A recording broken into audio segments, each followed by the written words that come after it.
Carlos Moreira is joining us right now, the founder and CEO of WiseKey. Carlos, thank you so much for being here today. Pleasure. Tell us a little bit about WiseKey. WiseKey is a Swiss cybersecurity company. We started in '99, mainly protecting government security. We are the first company in the world doing e-voting for the Swiss population. So they've used our mobile phone technology to vote online. And now we are moving into the United States through an IPO next year. How difficult is it to try to stay one step ahead of what the bad guys out there might be trying to hack into, or cyber threats, that sort of thing?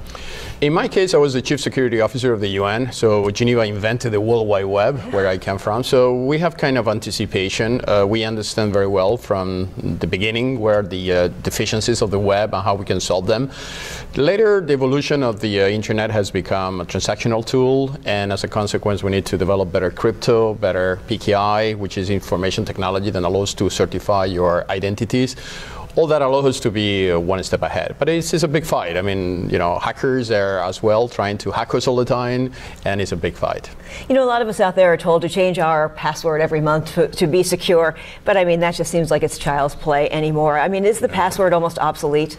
Correct. The password is dead, actually. The technology of the password was even before the internet, imagine. So the internet has not able to solve the problem of the password. Passwords are based on letters or numbers, and then they are very easy to anticipate. So now you have to move into what you call a strong authentication, which is identities, digital identities, and they are encrypted passwords that you install in your devices. And those are more difficult. They still will be able to hack your password, but not to get the data inside your password because it will be encrypted. So when do you think we'll be really moving on to that, where people will just get away from passwords altogether?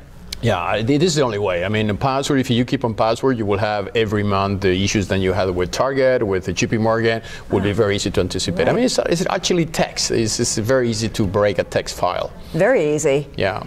What nations would you say are leading the charge in advancing their cybersecurity, and how are they doing it? In Europe, in Switzerland in particular, we had the chip technology, the chips that you have in your credit card. Right. This is where you put the passwords, and they are encrypted for something like 10 years now. So obviously, the countries have a huge experience on that. This is coming to the United States now. Slowly, but it's coming. The issue here in the United States, you don't have a notion of identity. You don't have a national ID card. So the only thing you have similar to that will be your social security number. So you need to have the notion of a digital identity before you move into something like a secure password. Without a digital identity, it's very hard to do it. It's very unnerving when we think about cyber threats. Where would you say that the biggest cyber threats are coming from, and what type of threats are we talking about? So you have two types of threats now coming from governments. So this is becoming now cyber war. Yeah, it's a government attacking another government because they want to have some kind of leverage on that. But it's also people. I mean, the technology has evolved so much. The computer capability of a PlayStation 3 and 4 is enough to hack a bank.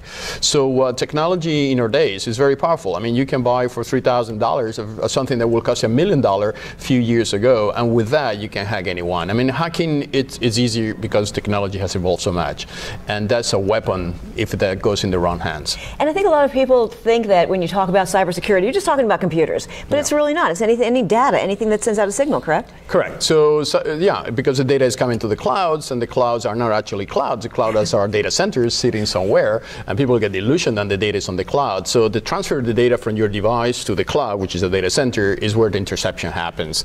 And Wi-Fi, I mean, you go to a hotel, you go to the cinema, you go to a shopping mall, and you activate a Wi-Fi, but that Wi-Fi is not secure. So any hacker through that Wi-Fi can get into your mobile phone and take your data. Happens with celebrities here in the United States a few weeks ago. So this is going to be a recurrent issue because the data is so easy to intercept. So how do we actually get out ahead of all of that? How do we get secure? You have to encrypt. Encryption is the only way. I mean, people will still hack. I mean, it's impossible to protect mobile phones. Otherwise, you will have to have this kind of army phones that is only used for security. So you will need to use your iPhone and all that. But the data has to be encrypted. The only way is to encrypt the data, because hacker will get the data, but because it is encrypted with your key, which is on your phone, then they will not be able to decrypt. Encryption is the only way out. Interesting and scary. It's scary, yeah. But it's great to know that companies like yours are out ahead of this and keeping up with it and getting ahead of these guys doing this. Correct. And I think the awareness is happening. I was mentioned just in the round table about the CEOs of companies are now paying attention to cybersecurity. Before it was a technical issue. So now bank CEOs, board of directors are looking into cybersecurity as a compliance. They have to comply to have their companies ready for cybersecurity. Otherwise, consumers could eventually take legal actions against them for negligence because they were not not able to protect you as a client of the company. So there's a mind shift happening, and I think cybersecurity is going to be $180 billion market by 2018.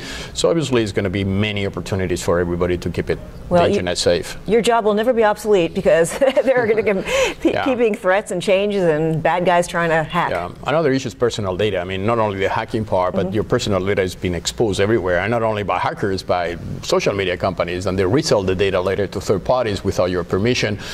Or views in Europe and in Switzerland in particular, that your privacy, your what you call sphere privée, which is your private sphere, belongs to you. It's like your house. You don't let anybody come into your house. Your house is private, right? You should have a house on the internet which you are private, and people should not be able to get that data. So this is a thing that technology companies are understanding now, that consumer data has to be protected, which was not the case until a few months ago. I mean, I think you're right. I think that so many of us are so naive. We think that we're in our home, we're on our computer, or we're using our Wi-Fi, and who could be looking and why would they be looking? But really, prying eyes could be anywhere. Yeah, because your data is your currency. I mean, people think that because they're using Facebook and it's a free service, but you're paying with your data. The data is your currency, right? When you accept to be party of a social media are offering you a service against your data. And now people are just realizing that the data has a value. Before, people didn't realize that data has a value, but data has a lot of value. It's a currency. It's a very powerful currency. So to any consumers who might be watching this interview, what are the basic steps you should take to protect yourself?